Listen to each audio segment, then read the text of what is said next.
Welcome, John, to the podcast. It's great to have you here. Thank you, Jeff. Thanks for having me. I've been looking forward to this all week. It's going to be a good time. I've got my coffee. I'm ready to go. I have mine too. Early morning for both of us. Yeah, but although I have a Star Wars. You've already Wars been in the booth for 3 hours before we've even started talking. Yeah, it's been a long morning already. That's December for you. It's all right. It's been a ton of fun this morning, but my voice is already a little rough. So sorry about that. I think I'm going to take a nap after this. Oh, there you go. That's the perfect bridge between the first 3 hours and the second 3 hours. Yes, sir. Reset the voice. So we have audiobook narrators on relatively routinely on the show these days, but we definitely wanted to reach out to you because you've done the audiobook for my YA book, Tracker Hacker, which is the first book in the Codename Winger series. As we talked about before we started recording, great job. I was a geeky author and had to listen to how it all played out and how Theo sounded on audio. Thank you. And that was a ton of fun to do. As we were talking before, I would love to be able to. I hope we get to do the second one here. It was a ton of fun. Theo was a blast. Even though he's there was a large cast, there was a lot of people in this book, but every one of them were so much fun to voice. And really, I don't have any reason to blow smoke at this point. This was a good book. It really was. I recommend any of my people that are watching this and maybe haven't seen Jeff yet or read any of Jeff's work. This was fantastic. It really was. And even if you're not into YA, that sort of thing, it was just a fun story all the way around. It's spy stuff. It's cool. You'll like it. Well, thank you for that. I may just take that and use that in the commercial somewhere for the book. And you mentioned before we were recording that you treated it a little bit like a superhero almost, because in a way he is, because of his computer skills, kind of that superhero, and you likened him, I think, to Batman a little bit. Yeah.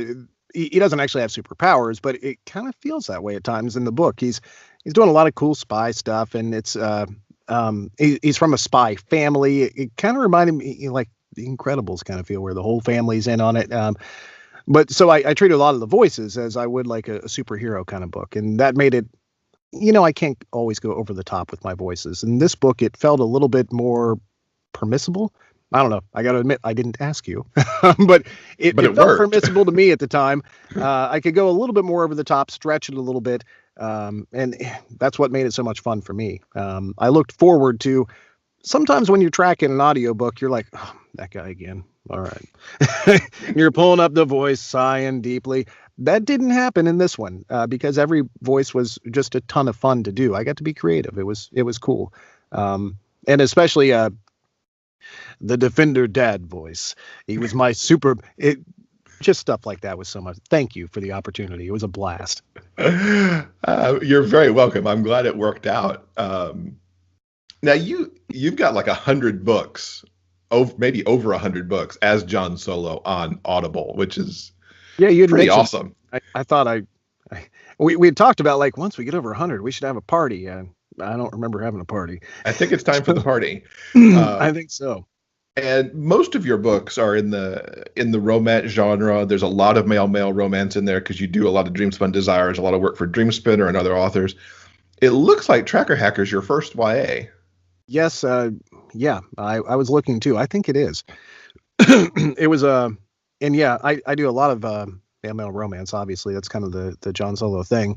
I've also been doing a lot of impreg lately. There's a lot of that popping up in my catalog, which is just another interesting spin on it. But yeah, I think the closest I've come to this is comedy, to be honest. But I really haven't done a whole. I have teenage characters pop up, but nope. Nothing like this. You were my first. I give you my cherry, sir. I'm honored to take it. Were there any particular challenges kind of approaching this book from what your other catalog is, where you've got, a 16-year-old first-person narrator with also several teens in its cast? Yeah. It turns out I'm not a 16-year-old boy.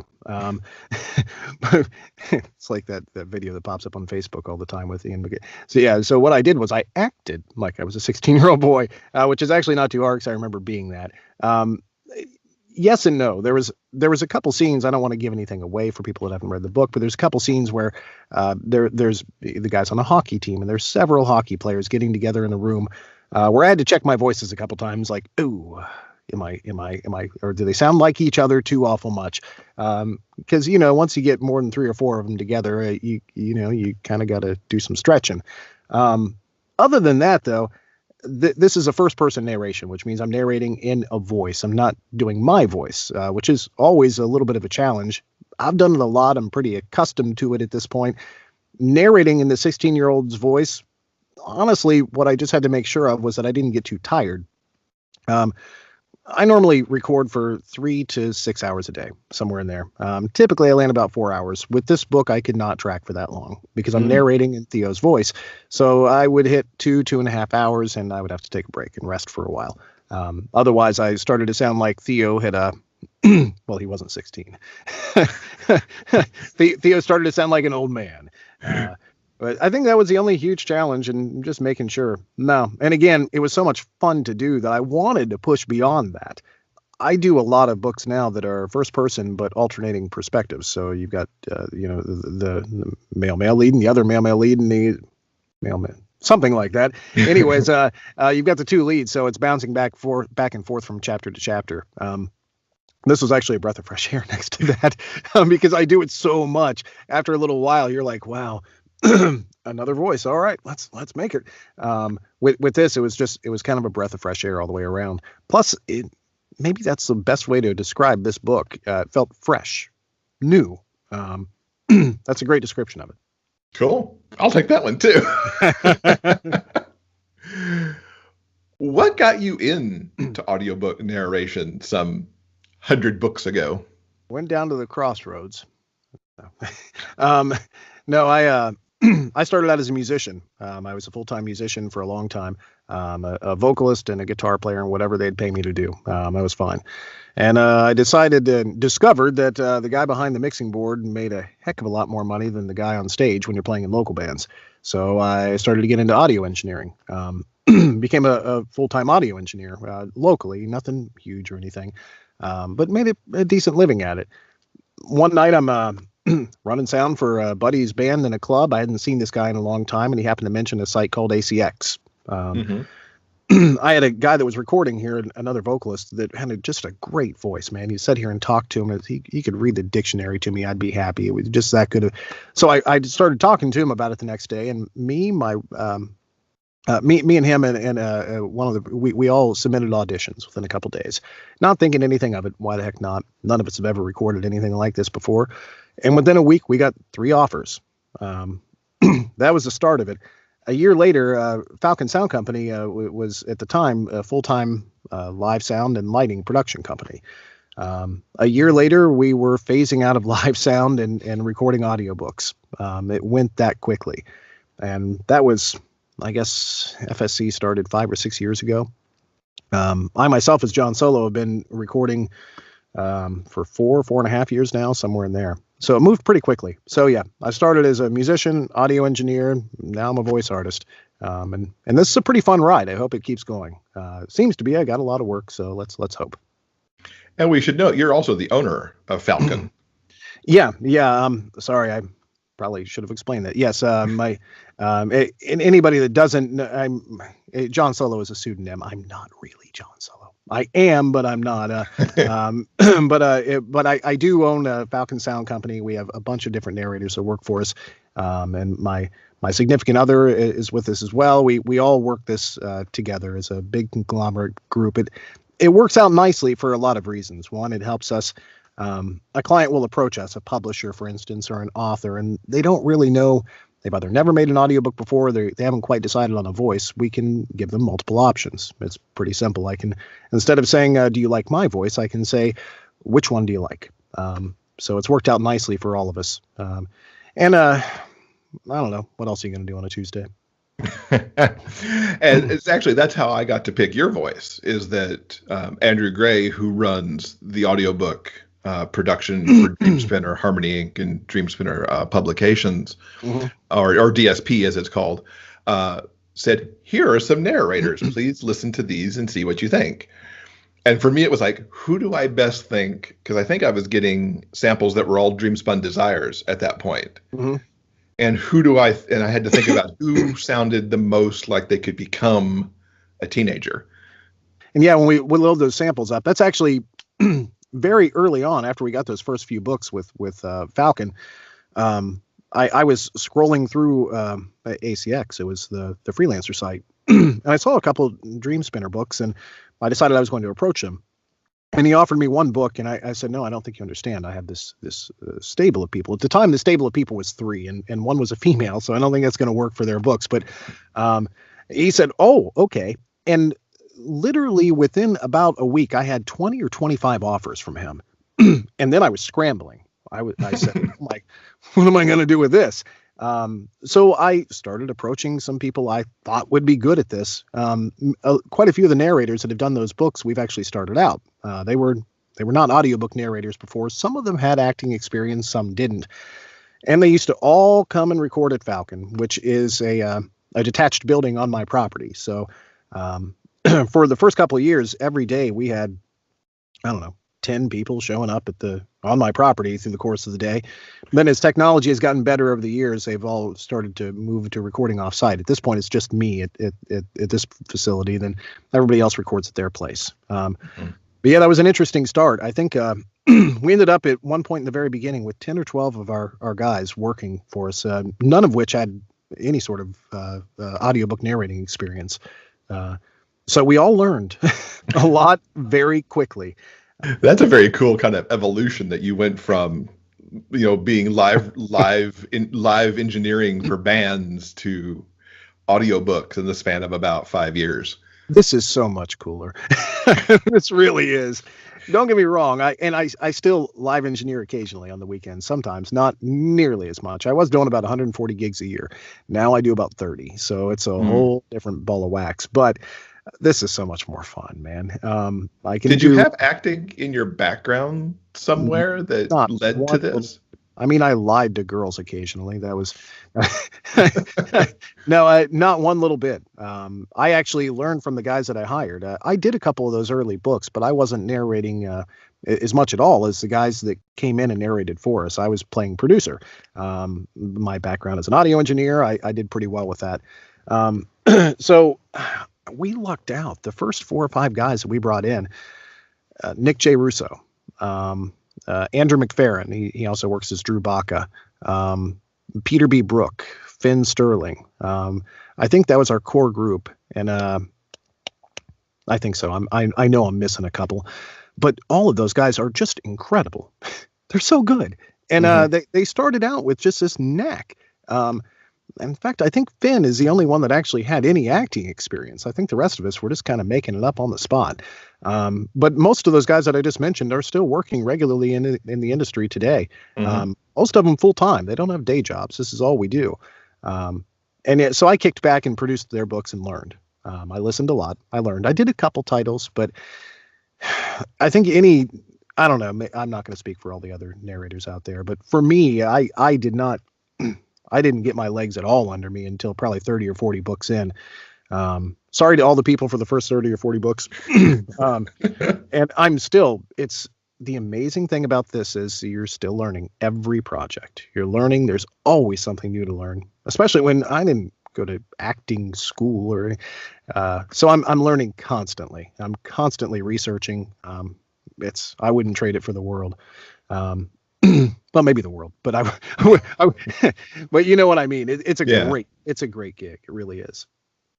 What's your process for preparing a book and kind of how long for a standard size, let's say the 50 to 60,000 word book, which a Dreamspun Desire usually sits around 50,000 and Tracker Hacker sits around 60. What's the process for a book of that length? You might say they're formulaic.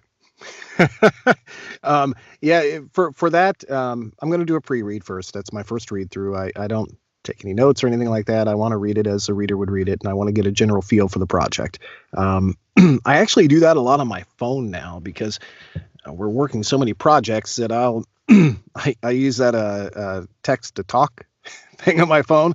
So I will listen to it as if I'm running errands, that sort of thing, working around the house. I'll constantly have that in my ear, kind of doing my first read through or listen through to the book, which, by the way, forced me to get some Bluetooth earbuds because you do not want to be going through the drive-thru at a bank and forget to turn down your stereo on with some of the books that I record anyways. It's an interesting, but yeah, that's my first read through.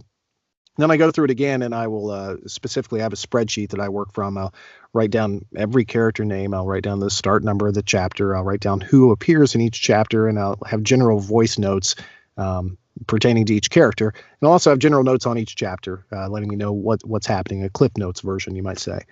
Then after that, I'm going to go in and record the pre-production voices themselves.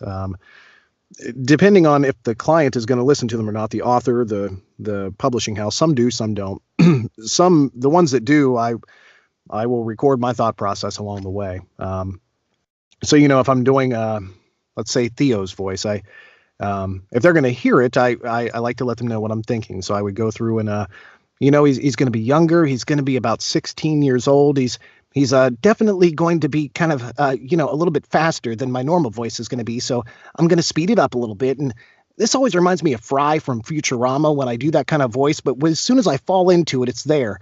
Once I get it, I record what I need, which is we call it the rainbow script. When the sunlight strikes raindrops in the air, they act as a prism and form a rainbow. The rainbow is a division of white light into many beautiful colors. These take the shape of a long, round arch with its path high above and its two ends apparently beyond the horizon. Then that little bit I have, and I kind of have that for every character. So I have an even playing field with the same text, and I can get their tempo, their pitch, any accent they might have. I don't know if that's the right way to do it, but that's how we came up with it at Falcon over the course of the years. So now I've got a spreadsheet happening. I know exactly what happens in each chapter. I know where the chapter starts and ends. I know what characters appear, and I have voices for each one, which works out nicely like you have a series. So if I go into book 2, I can reference my spreadsheet and my pre-production voices, and I have a good start on the next one to start rolling from. Pre-production for 50,000, maybe 10 hours, 12 hours, somewhere in there to lock down pre-production. And we put a bit more time into that just to make sure that the rest of the project goes smoothly. And there are no surprises. I know everything that's going to happen. I know all my character voices, and nothing's going to change. Hopefully. Hopefully. Fingers crossed. Hopefully. We've always heard the talk of the finished hour. So Tracker Hacker, for example, is about 6.5 hours as a finished book.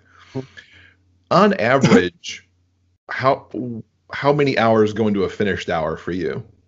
Including, there's 2 different stats you hear online about this. There's some people who include their pre-production and some people won't.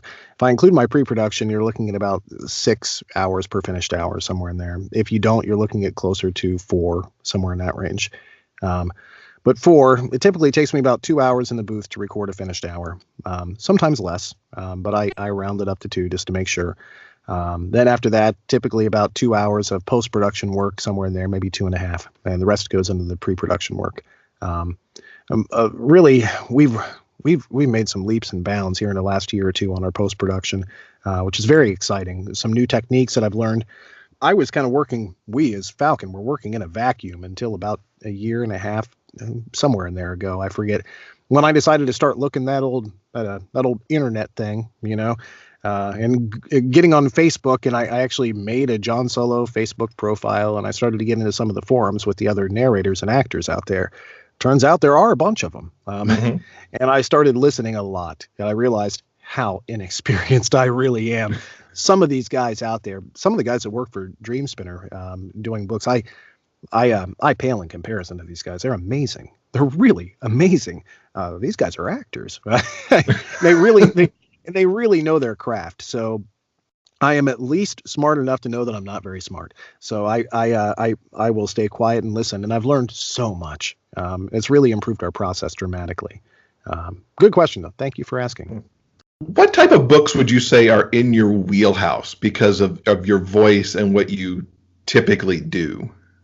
I do comedy well. I'm proud of my comedy. And people hire me a lot for high angst, man. Just you get that military guy in there with that kind of, they hire me for that a lot. And I do it well. That's what I'm told. What I really enjoy that I do well is comedy. I really love to get into that.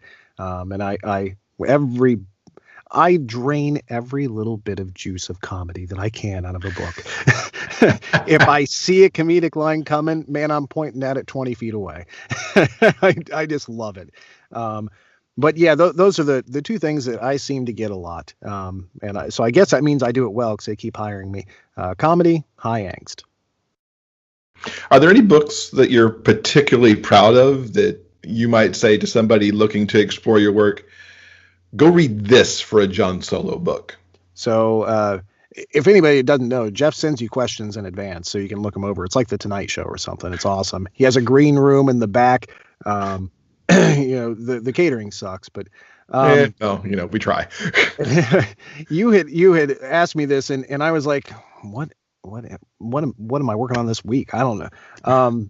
But yes, Marie Sexton. I don't know if you've ever read Marie Sexton, Mm-hmm. but she is one of my all-time favorites. I just love her to death. And she put out a couple books, one of which it's a series that's coming out, the Heretic Doms Club series. One Man's Trash, the first book in that, I am proud of. I think for maybe, and it's 12 hours and 2 minutes of audio, 20 or 30 seconds there, I acted. I was actually getting into, there's a character that's been abused and he's had a rough background, and I actually melted down a couple times in the booth. That doesn't normally happen to me, but I explained to I guess her assistant producer, I'm not sure what her friend who I work with Marie, I explained to her what had happened, and I said, I'm not sure if you're going to like this or not. And she ate it up and loved it, and the fans seemed to have as well. They really enjoyed it. I'm proud of that one. And before I figured out that I have multiple pseudonyms, as we talked about earlier. My real name is John Bricker. I don't care if anybody knows it. Please, if you want to read my stuff, don't friend John Bricker. Friend John Solo. Because I don't really accept friend requests with my real name anymore. But John Solo is for all of my romance stuff, and Jack Wayne is for my non-romance stuff. And before I figured that out, I actually started a series. I really wish I would have done it as Jack Wayne, but I didn't know. And I'm very proud of it. It's called the Bubba the Monster Hunter. It's by a fantastic author. This has nothing to do with male romance, by the way, and I know that's what this show does. But you asked me what I'm proud of. Mm-hmm. I love this series. It is just out of this world fun. It's like Buffy the Vampire Slayer meets Larry the Cable Guy, and it's just a ton of fun. Wow. It really is just a ton of fun all the way around. So yeah, if you're interested in John Solo stuff, don't go listen to that. There's not a single romantic moment in the thing. But if you're interested in some of the other stuff that I do, and I'm scrolling here too, just to see if there's, I think if I was going to pick two things, those would be what I'd hang my hat on. And by the way, that's another first person narration. Oh, here, one more, for the male romance crowd.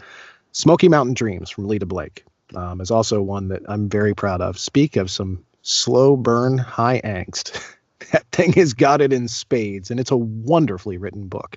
Just gorgeous. She has descriptions of scenes in the Smoky Mountains that really made me feel like I was there. It was pretty amazing. She did a great job on that.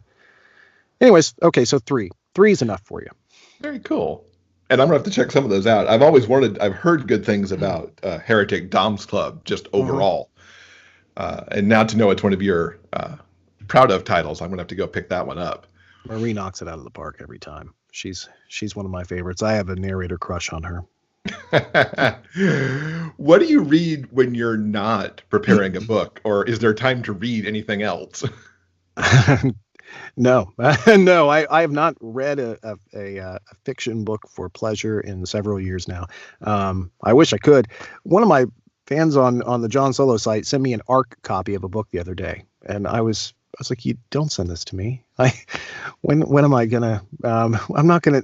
Thank you, I guess. She insisted, but no, I really don't. When I used to get time to read for pleasure, I love sci-fi and fantasy. That's my wheelhouse. I was that nerd kid that played D&D when I was a child. I'm wearing a Star Wars t-shirt. My company is named Falcon Sound Company. John Solo, put it all together. I'm into sci-fi. I had not put that together, but I should have clicked those dots together somewhere. Not many people do, and when they do, they're like, oh, Yeah, so I'm kind of a big sci-fi nerd. I liked Star Wars before it was cool to like Star Wars. So, So and somebody yeah, needs to send you a big sci-fi romance to click all the pieces together for John Solo. please, if somebody wants to do that, I'll give you a discount. You heard it here first, folks. One of my favorite clients, Susie Hawk, just sent me the 12 days of Christmas Star Wars socks. They're the best thing ever. I've seen those. I was wearing Darth Vader yesterday. No, I don't. I wish I would have worn them today. I had Yoda on the other day. Yeah, they're just wonderful. I love Susie to death. So knowing that things, can sometimes take a long time before Audible kind of gets them out into the big world, what can you tell us about what you might have coming out, in the near future? Well, let's see. I have to look at stuff for this because it's been a busy month. All right, today I'm working on a Susie Hawk book called Secret in Houston. That's the third book in the Lone Star Brothers series, and it is a ton of fun to do. I'd imagine, knowing Audible and the way it works around the holidays, I'm betting that's probably not going to be till the first of the year before it actually hits. After that, I have an Anne Catrin book this month called Mating of Convenience. It's the start of her new series. I have let's see here. Oh, John Hartness is on my schedule with another Bubba the Monster Hunter book. That's also under John Solo, and that's called Shades of Grey. I have Jeannie St. James. She has a Selkie Prince. I think it's the second one in that series, if I remember right. And I also have several Dreams Spun Desires books. Femme Fatale and Two of a Kind are two more that are coming up this month for me. It's a busy month. How do people keep up with you online? I think you mentioned just earlier in the interview that you set up the John Solo Facebook page within the last few months. Yeah, and that's about. I'm sorry, folks. Anybody that likes to listen to John Solo, I am horrible at self-promotion. I'm looking at you. Horrible at it. I do have my John Solo Facebook account. You can certainly keep track of me there. We do have a Falcon Sound Company website that we haven't updated in a year. But you can certainly get on there, and we have our emails and everything if you really want to get in contact with me. Past that, coming soon to an Audible page near you. But if you need to get a hold of me, Facebook is probably the easiest way to go about it. I will say, though, I've greatly enjoyed talking to some of the fans on Facebook. That is a new experience for me because I haven't personally done cons or anything yet, they don't let me out of here very much. So talking to some of the fans on Facebook has just been a joy. It was shocking to me to know that some people actually enjoy what I do. It was a great thing. And I've really enjoyed that immensely. So yeah. And you mentioned that you're going to Eurocon. We are definitely going to Eurocon this year. This will be the first my first venture into a con, and we're going to go overseas to do it. So if we mess it up, at least they won't know me here, I guess. We have several clients that are going over there. I'll drop a couple names here just because, again, Susie Hawk and Anne Catrin Bird and Anna Weinhardt. I know we're meeting all of them over there. Of course, Andrew Gray with the Dream Spinner Table. Andrew Gray tells me that I'm going to be doing his reading for him this year, so he doesn't have to. He was very excited about that. I don't know what he's going to have me read yet. Actually, I just finished up one of his books, too, The Best Worst Honeymoon Ever. Just wrapped that up a couple days ago and submitted it. So maybe he'll let me read that. Who knows? There you go. And we're hoping you come to GRL in Albuquerque in 2019, perhaps, as well. Yeah, it might be a possibility unless that first con scares me off. We shall see. Okay, if you're going to Euro Pride Con, please don't scare John. Yeah, please be nice. Don't feed the monkey and all that good stuff. I have a face for this booth. People don't want to see this on a regular basis. So, yeah. But yeah, that's where you can find me. And yes, I cannot wait to go to Europe. I've only been there once. It's going to be a lot of fun. Cool. Well, John, thank you so much for hanging out with us and for bringing such good voice to Theo in Tracker Hacker. Thanks for having me.